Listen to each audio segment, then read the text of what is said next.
The 2025 Melbourne Grand Prix just took place. Let's go through how each of the teams and drivers have performed, starting with the worst performance of the weekend, ending with the race winners. Our first team is Haas.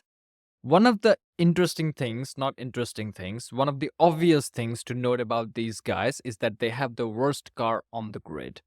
Dry qualifying session, these guys qualify P19 and P20. In the race, they bring the car home in P13 and P14 respectively. They haven't made up 6 places, it's just that 6 other drivers have DNF'd.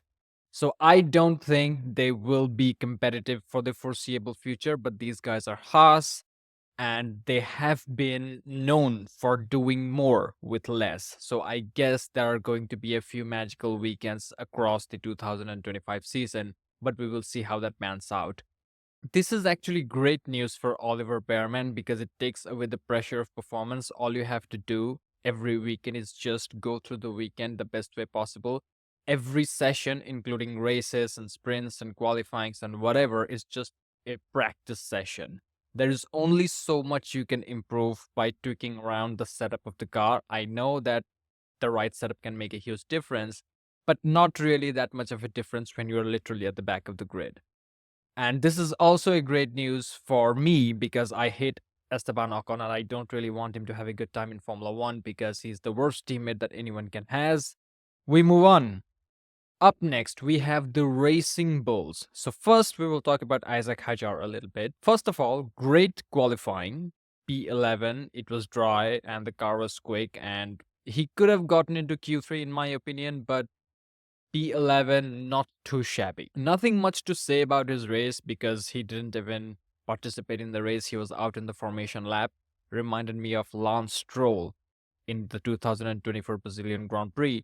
But it was just a rookie mistake. I guess they call rookies for a reason. There's nothing much to read. I definitely think in drier conditions, he will be able to get the most out of the car. Let's move on to Yuki Tsunoda. His race was very sad because he qualified P5. He outqualified Liam Lawson. Both of the Racing Bulls drivers outqualified Liam Lawson. We will talk about Liam Lawson in a second. So he outqualified Liam Lawson. A lot of people think he deserved, Tsunoda deserved the second seat in Red Bull. And he was on his revenge arc. So he qualifies P5, outperforms his replacement in an arguably an inferior car, running in the points for the majority of the race, doesn't make any mistakes, keeps it on the track, stays away from trouble. But in the dying stages of the race, a few laps before the checkered flag, they make the wrong call for tires, and he was, I think, a couple of laps longer than ideal on slick tires, so which messed up his entire race, and he finished P12. I definitely think he could have scored some points. The positive to take away from this is that these guys have a faster car.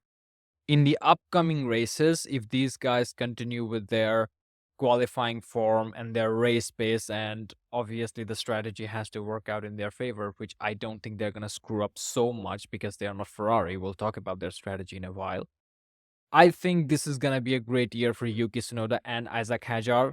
Regardless of how Yuki performs, it is very likely that he's going to be kicked out of the team by the end of this year because the Honda dealership is hanging by a thread.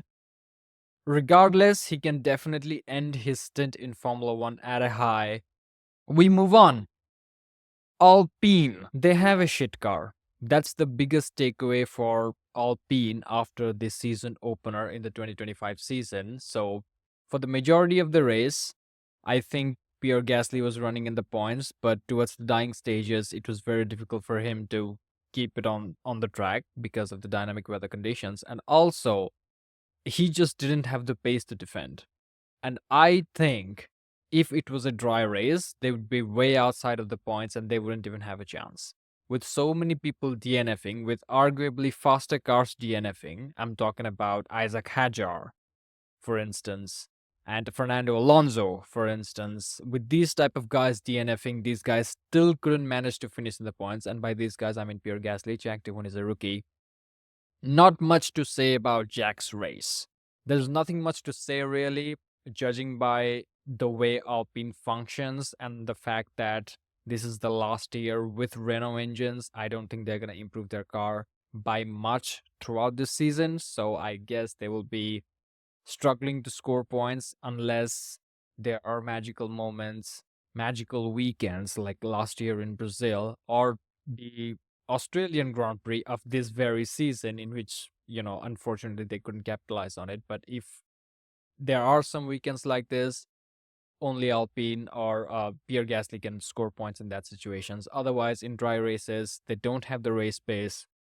Nothing much to say about it, only disappointment for Pierre Gasly and Jack Doohan fans. And Jack Doohan might as well be replaced by the middle of the season, because we all know how much Flavio Briatore loves this guy and how much he wants Jack Doohan to continue in the team. We move on.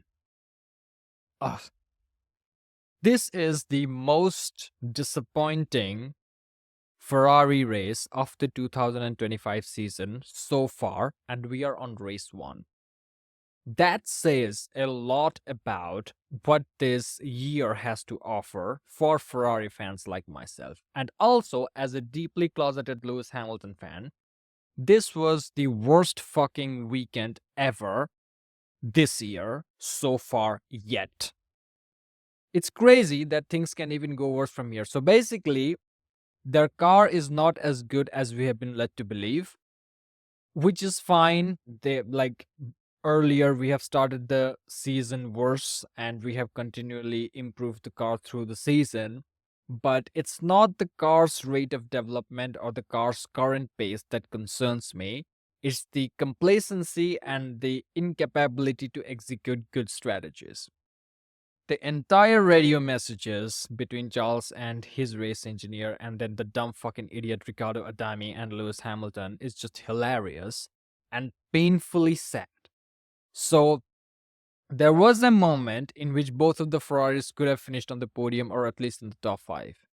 But obviously, because they are Ferrari, they have to do something retarded in the season opener to set the tone for the remaining of the 2025 season, which was supposed to be our year. This is supposed to be our year. The best driver lineup in the last race of Ferrari, before Australia 2025, Abu Dhabi 2024, both of the Ferraris were on podium, only 14 points shy from the Constructors' World Champion. Things were going good. This was supposed to be our year. But all of the pundits and all of the people, they were too busy glazing Lewis Hamilton's move to Ferrari, and they didn't even focus anything at all on improving the strategy. So, Charles Leclerc, he had water in his car, and apparently the replies that their engineers give is just a fucking headache, man. And the same thing with Hamilton. There is nothing much. I don't want to say anything about their race other than the fact that their pace kind of looked behind. And after the race, Hamilton said that the car definitely has more performance, which they will be focusing on unlocking in the upcoming race weekend. So I guess that's helpful. But I don't even want to talk about that. There's nothing really much to talk about. If you're going to fuck up strategies from day one and you are ignoring what the driver is saying, Lewis was repeatedly saying that, please leave me to it, when he was pressuring him to try the K1 like he's a fucking rookie as if. So anyway, Lewis Hamilton scores his first point, singular, for Ferrari. I guess this is a historical moment. Let's see all of the F1 journalists and pundits glazing on that. And Charles Leclerc, heartbroken as usual for him. Same for Lewis. This has just been a devastating weekend. Let's just move on. Kick Sauber has more points than Ferrari. Lance Stroll has more points than Ferrari. That's a sentence I never thought I would say. But, it's Ferrari, so it's gonna be a very painful year. I have to start doing drugs again. We move on. Kick Sauber. This one is actually a great surprise. So first, let's talk about Gabriel Bortoleto, okay, the rookie. Not much to say about his race because he DNF'd and he was actually doing decent. He was keeping Liam Lawson behind. He outqualified Liam Lawson in a Sauber. I'm going to talk a lot of shit to Liam Lawson in this video. He's the next Sergio Perez. There are multiple reasons behind it. The first reason is Helmut Marko, the last surviving Nazi officer who currently runs the Red Bull Driver Academy with an iron fist. He has said that Bortoleto is a B grade driver at best. If he is a B grade driver, how the fuck did he outqualify Liam Lawson in a fucking Sauber? And throughout the race, he maintained his position for however long he could, and then, like, inevitably, he crashed. Everyone made mistakes, but, it depends on where you make the mistake and how lucky you are. So, Bortoleto was not that lucky. Put it in the fucking wall, outqualified Liam Lawson, had a better weekend than Liam Lawson. Moving on to Nico Hulkenberg, the career killer.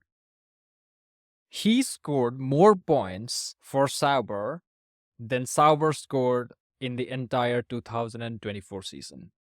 These type of results are pretty rare, and I don't expect it to be repeated in the upcoming races unless something crazy like this happens. It'll be wild if Nico Hulkenberg gets a podium with Sauber, wouldn't it? Because a car that we expect to see at the back of the grid outscoring Ferrari, and it's crazy to say that Nico Hulkenberg for Sauber is actually leading the standings of all of the drivers driving a car powered by a Ferrari power unit. You know what I'm saying? It's kind of weird to say that. Very happy for Nico Hulkenberg.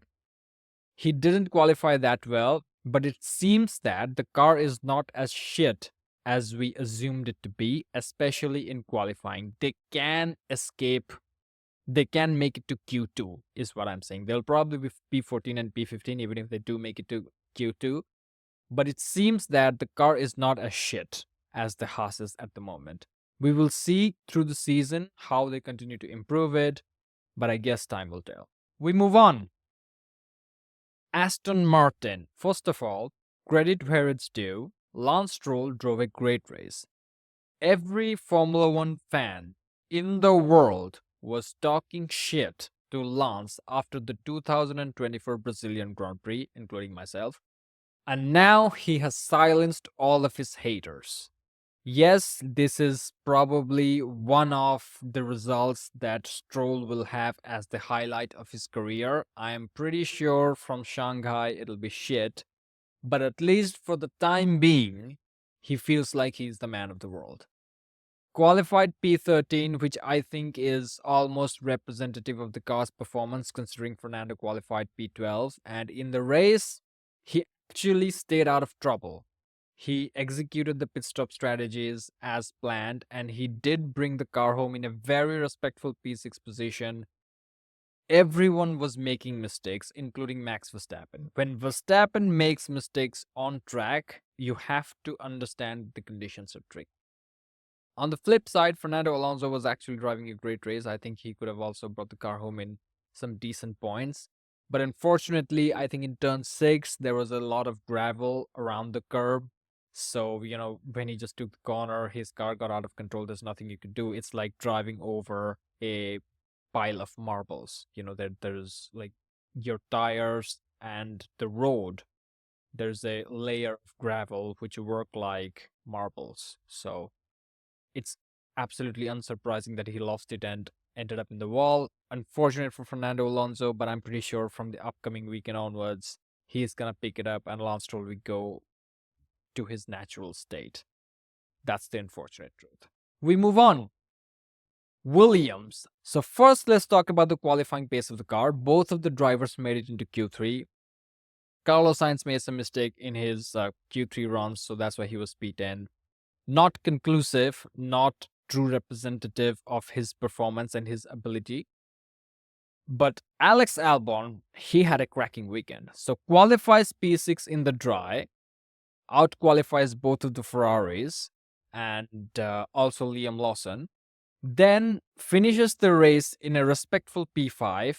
He would have finished P6 if Oscar Piastri didn't have that, slip and slide. But regardless of the case, he stayed out of trouble. He made the most out of the opportunities. He didn't lose any position. He actually gained a position by capitalizing on someone else's mistakes. So, phenomenal approach by Williams, and Carlos Sainz also played an instrumental role in Albon's P5 finish. He guided the strategy well. This is something that you'll learn to do when you are a Ferrari driver, because Riccardo Adami, who used to be Carlos Sainz's race engineer, is actually retired. And so he is extremely experienced when it comes to guiding race strategies and making the most out of chaotic situations, because there were situations in which he had to do it for many, many years. So great to have Carlos Sainz in Williams. The car seems improved. James Vowles was not lying when he said that the car has some low-hanging fruits of improvement, like related to weight reduction and drag reduction. So I think they are now capitalizing on those gains, and probably in the course of 2025 season, we may see a Carlos Sainz podium. Who knows? The car is certainly quick. It's not as slow as it used to be. I think these guys have made the greatest leap forward. I'm excited for what happens in the upcoming races. We move on. So first we will talk a little bit about the car's pace, then we will talk about Max Verstappen, and then we will talk about the Sergio Perez replacement, who is also a Sergio Perez from New Zealand. So first, I think the Red Bull are the third fastest car on the grid at the moment. They could be fourth fastest car. So first is definitely McLaren, based on what we saw in Australian Grand Prix. Second is Mercedes, which was surprising. Third, Red Bull.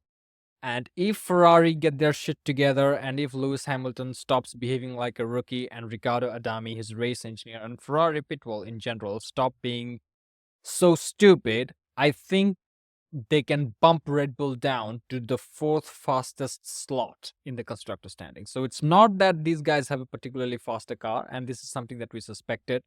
The way the direction in which their car was going through the 2024 season, that trend is going to continue in 2025 because they don't have Adrian Newey. Not saying that everything depended on him, but he definitely laid a lot of foundation for the car that Verstappen and Lawson are driving.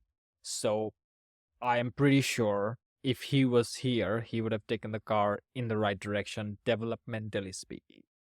So in terms of car pace, they're not at the top. They're not even the second fastest. I think they're third fastest at best. The reason why Max Verstappen qualified P3 and finished P2 is because he is Max Verstappen. He is certainly outdriving the shit out of that car.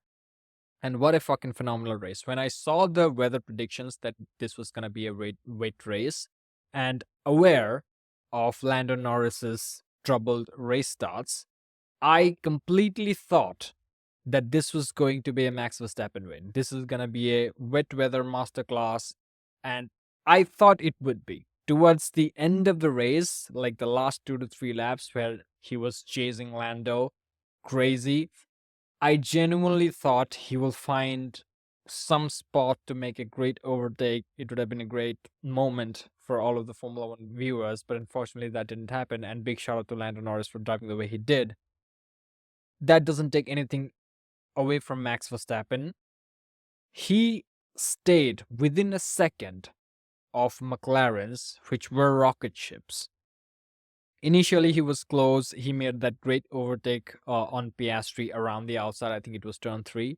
And then he made that mistake, lost the position to Piastri. But he still kept close to them. And then after that, the McLarens kind of like were 14 seconds ahead in the field. So he was just focusing on his race. Then safety cars come in, the field gets bunched up, and he, waits for the right moment. Both of the McLarens go wide. Oscar Piastri is off the track. He's beached in the grass. He recovered later. So Max Verstappen, right behind Lando Norris, all the way to checkered flag, finished less than a second behind the blitzing McLarens. He's the best driver in the world.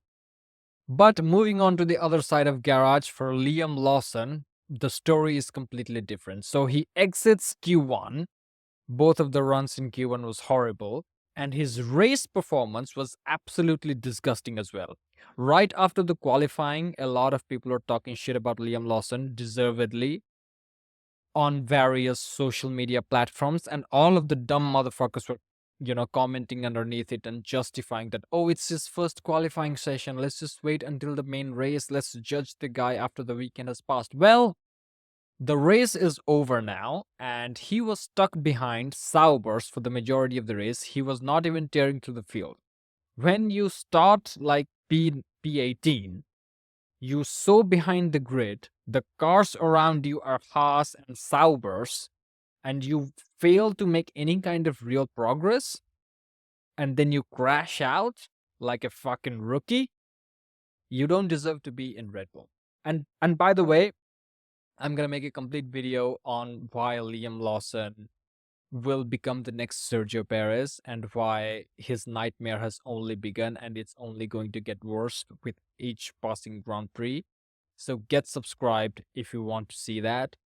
I'll talk about I'll talk a little bit about the nature of the car. I'll talk about what Alexander Albon has said about the car. I'll talk about what Max Verstappen said about the car in the 2024 season, and we'll collate all of the information and also look into Liam Lawson's amateur and professional racing career to see whether he has the resume to go against literally the best driver of the entire world at the moment. So Liam Lawson sucks. I don't think things are going to improve for him in Red Bull. He may be one of the most talented drivers on the grid right now. I don't doubt that he doesn't have talent. He did put out some great performances when he was in the Racing Bull or Alpha Tauri or whatever the fuck you want to call them. But Red Bull is a completely different story. Red Bull have designed a car that can only be driven by the best driver in the world, which is Max Verstappen. The operating window is so fucking narrow that you have to be extremely talented, as talented as Maxipad Verstappen, to get the most out of it. I guess Helmut Marko has made a wrong decision, so I guess we will see. If you look at both of the Racing Bull drivers, Isaac Hadjar had a great qualifying. Yuki Tsunoda had a great qualifying. Both of the Racing Bulls outqualified Liam Lawson. One of them is a complete rookie. One of them, Isaac Hadjar, had 0 Grand Prix under his belt.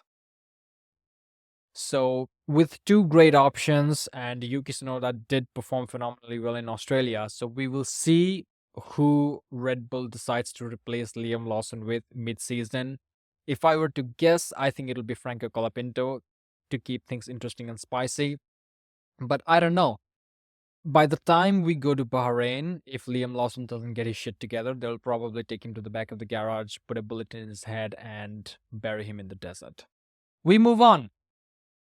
Mercedes. First of all, this guy, Andrea Kimi Antonelli, I think that's how you pronounce his name, he is my new favorite driver. He starts P16, makes up 12 positions to finish P4 right behind his teammate. Talk about a sensational debut. In my opinion, he deserves the actual driver of the day because he's a rookie, and what a great recovery drive. P16 to P4. This reminds me of Lewis Hamilton in Abu Dhabi 2024. So I guess Toto Wolff has hired the right guy for the job. I'm very excited to see what Kimi does in the remainder of the season. This should put some fear in George Russell's brain or mind or whatever the fuck you want to call it. If through the entire season, if Kimi beats Russell in the standings, I have to make a dedicated video about this shit, man. There's a high possibility that Kimi Antonelli is going to smoke George Russell, and I'm all up here for it. I don't like George's attitude, especially after Qatar 2024 when he fucked Max Verstappen over. Either way, George Russell, good race, blah blah blah. No one cares. Soy boy latte. He doesn't even have a personality. So let's just move on. Finally, the championship leaders, McLaren. I think it's going to be very hard to beat these guys. So remember 2016 where Mercedes won every race of the season? Almost every race of the season. Remember 2023 when Max Verstappen won almost every race of the season because Sergio Perez was retarded? This is going to be a similar-esque year with McLaren. Unless other teams get their shit together and show up with a decent package, I don't think anyone has the pace to beat McLaren. Because when you look at the 2025 Australian Grand Prix and how chaotic it was, Lando Norris still managed to win. I mean, obviously, all the credit in the world. He nailed the start. He nailed each of the safety car restart. He kept it on the tarmac. He didn't, I mean, he made mistakes like everyone else around him, but he recovered from those mistakes well. He got it together. He stayed calm. Even till the end of the race, there was someone behind him that wanted his position. Initially, it was Max for a bit, then it was Oscar Piastri who was catching up rapidly, and then it was Max again at the end. There was a lot of pressure on him, and Lando Norris fucking delivered. Though, like in the previous few videos, some weeks ago or months ago, I talked a lot of shit about Lando Norris, and I'm so happy that he has finally silenced me. Not that me yapping nonsense on my obscure YouTube channel is going to affect him in any type of way, but I'm just happy that Norris finally redeemed himself after the 2024 Brazilian Grand Prix. He is now the new championship leader. Sounds surreal. Let's see if he can continue to maintain this form. I think he can because he has phenomenal qualifying pace and the car is also quick. So all he has to do is just take one session at a time and just keep improving over and over again.